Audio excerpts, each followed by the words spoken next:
Jeff Passan put out some notes in an article yesterday, and the part that was interesting was just seeing how many players have been talked about in trades. There's some of the names we've gone over quite a bit, but then there are names in here like the Padres willing to consider creative deals that could move infielders Jake Cronenworth or Luis Arraez. Of course, he mentioned Luis Roberts' name. That's no surprise. Other outfield names that he mentioned who could be up for grabs: Starling Marte, Lane Thomas on Cleveland, San Francisco's Mike Yastrzemski.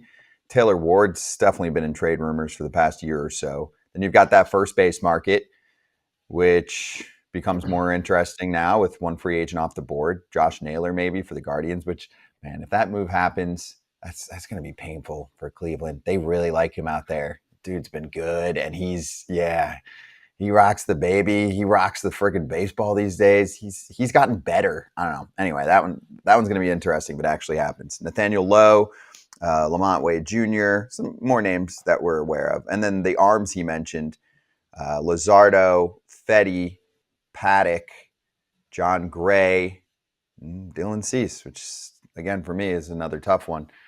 But maybe the Padres are trying to switch things up. You know, the funny thing for me, Kratz, is if I'm San Diego, I actually don't need to do that much this offseason. That team was damn good and hitting its stride at the end of the year. They just came up empty and had some weird vibes going at the finish line against the Dodgers, but they might have been the best team in baseball by the end of the season. I think if you're the Padres, you have to be honest. You have to be honest that you're a year out from just why are we not winning besides the month of September, and then an unbelievable year. So you have two really good years where they were Bryce Harper away from making the World Series, and this year the Dodgers away from winning the World Series, essentially. But if you're the Padres, you have to continue to move this way because you're not going to be able to continue to give $300 million out to different players. And I think if you get value for Arraez, I think you get it, but I don't think the value is in the offseason. I think the value is in Jake Cronenworth right now. People are going to say, oh, the contract's not worth it or not. Whether it's worth it or it isn't, his value is sky high, and I think this is the type of player that he is and not the 660 OPS that he had 2 years ago.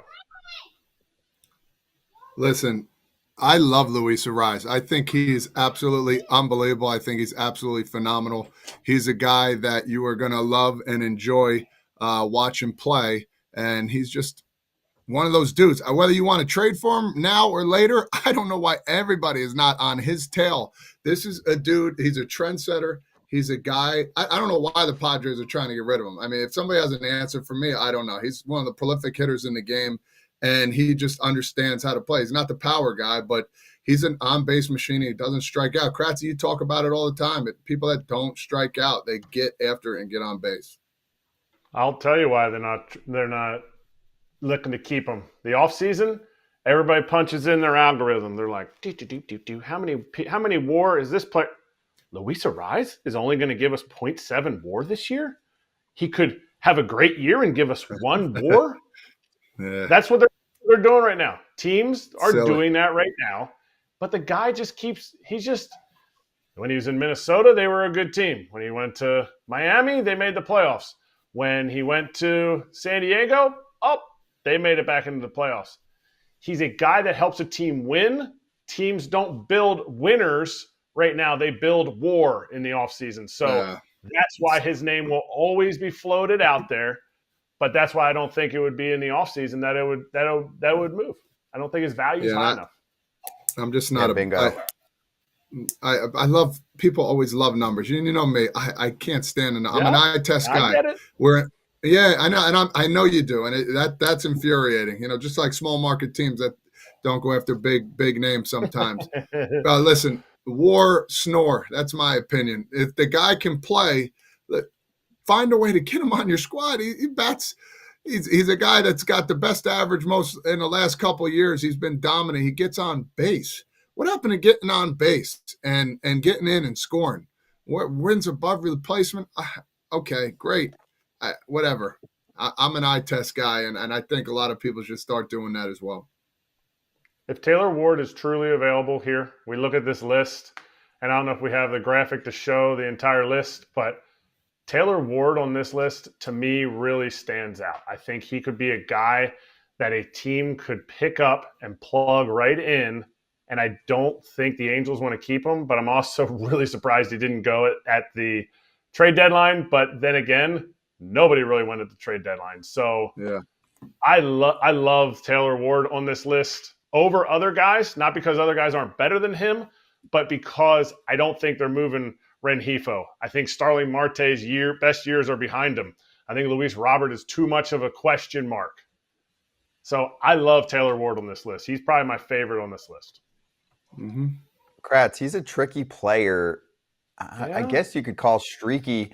I mean, I just always remember talking about him having 1 or 2 insane months and then the production dropping off or vice versa, right? I mean, last year it was a good start and then brutal since June. It's usually the hot start, but I think there was one, I think in 2023, it was the slow start and then things picked up. But anyway, you know what I'm saying? I mean, we watched the game enough where I don't need stats to know that this player has, you know who was like this? And obviously he was a better player, but Justin Upton could carry a team for like 1 or 2 months in a year. And then most of the rest of the year, you're like, damn, where is he? But during those 1 or 2 months, he's a top 5 hitter in baseball. Like he's that good. He's just homer every other day, whatever. And then he'll disappear for a while. I feel like Taylor Ward, in terms of the production, gives you a diet version of that sometimes.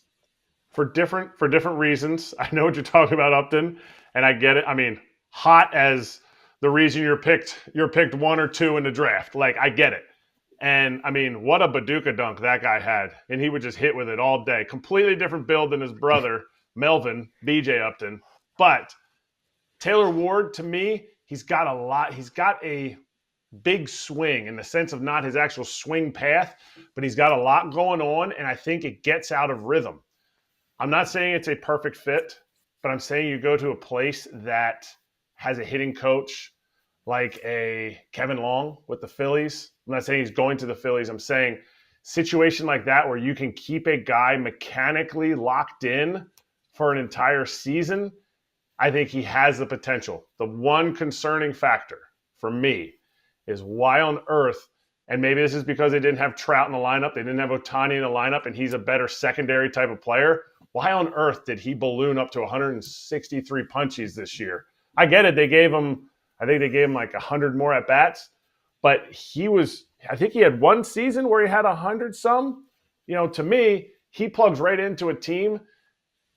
Not saying the Dodgers, but I'm saying a team that's loaded in a lineup, and now you plug him in the 6-7 hole. Super production. And maybe a little platoon action.